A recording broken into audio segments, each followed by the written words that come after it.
It is not clear to me, and so this is why I'm asking respectfully the question. The First Amendment, as applied by State Ex Rel. Beacon Journal versus Bond, Superintendent's Rule 45, and Rule 12, pursuant to State Ex Rel. Scripps Media versus Hunter, which is a First District case, all require a court to make on-the-record findings based on evidence, and Rule 45 expressly says clear and convincing evidence, that the restriction is required by, and the words vary a little bit, but an overriding concern to preserve a higher interest. And I would like to ask the court, because it is the court's because the court is required to do so, to tell us what is the higher interest that the court feels identifies, or the court feels requires restriction on the judicial access here. I apologize, but I just sat through about an hour of testimony about the different issues that are of cause of concern to this court. I am taking all of this under advisement in light of any objections that you and Ms. Diaz may present to this court, and then I will give you a written opinion or a written entry later today, hopefully later today. But that is precisely why we are having this hearing today, is the concerns, or are the concerns that I personally have as the judge presiding over this case, as well as concerns that the jurors have expressed in the new case, in the Tennessee 2 case, as well as the concerns that were expressed by jurors in the Tennessee 1 case, as well as the concerns that were expressed by the Sheriff's Office based on the location of my office and what is best serves protection of everybody involved. But I will give you a written order later, at a later time, very soon. But that is the precise reason we have this hearing today. Thank you. Anything, Ms. Diaz? To the extent that the higher interest that you're citing here is based on the questionnaires that we haven't seen, I object, because we cannot. The jurors who are concerned are not before us today to be questioned under oath. We don't know what their concerns are. If their concerns are just general concerns, it doesn't meet the standard under a lot of case law that we've all cited back and forth, but including the Blagojevich case. I would ask you to look at that.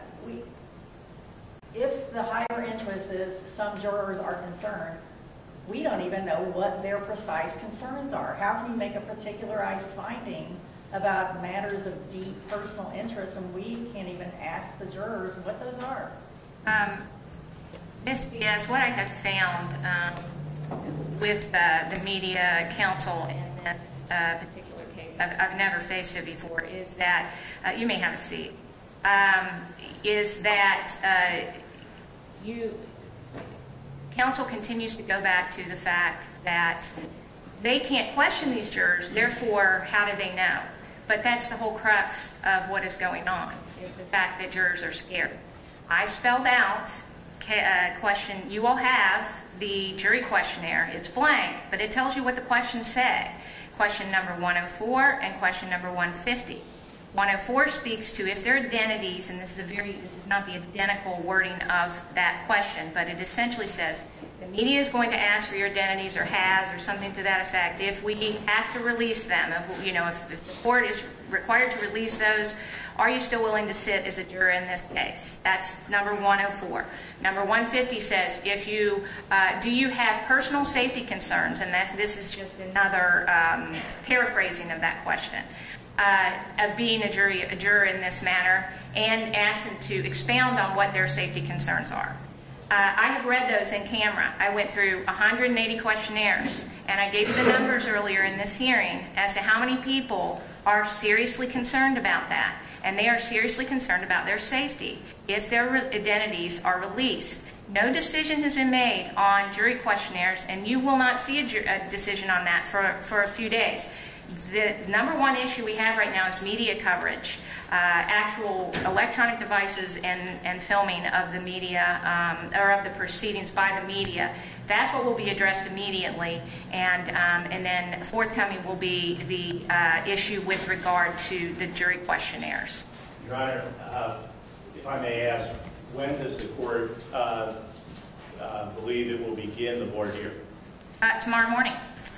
So I think what I'm hearing from you, and I'm asking this for a point of clarification, you do not intend to rule on the request for the questionnaires before voir dire begins. Is that correct? I am not certain what I will be doing.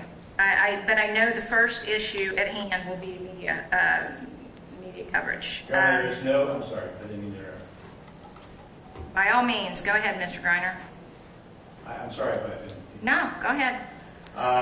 There is no way for the press or the public to meaningfully participate in the voir dire process, which is their First Amendment right to do, without, at a minimum, the redacted questionnaires.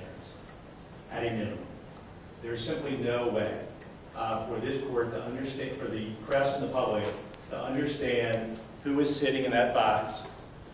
And so we need, Your Honor, some decision so that hopefully the questionnaires will be released, or at least we can go back to the First District Court of Appeals and ask for them to intervene once again.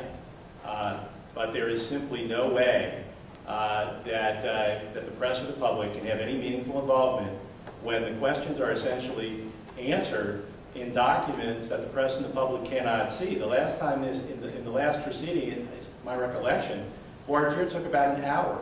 People were astounded by that. The reason it did was because all the information was in the questionnaires.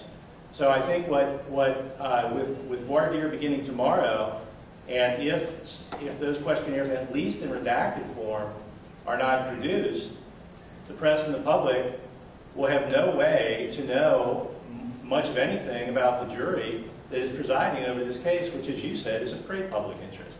That will not engender trust in the fairness or the integrity of this proceeding, and we'll do, quite honestly, the opposite.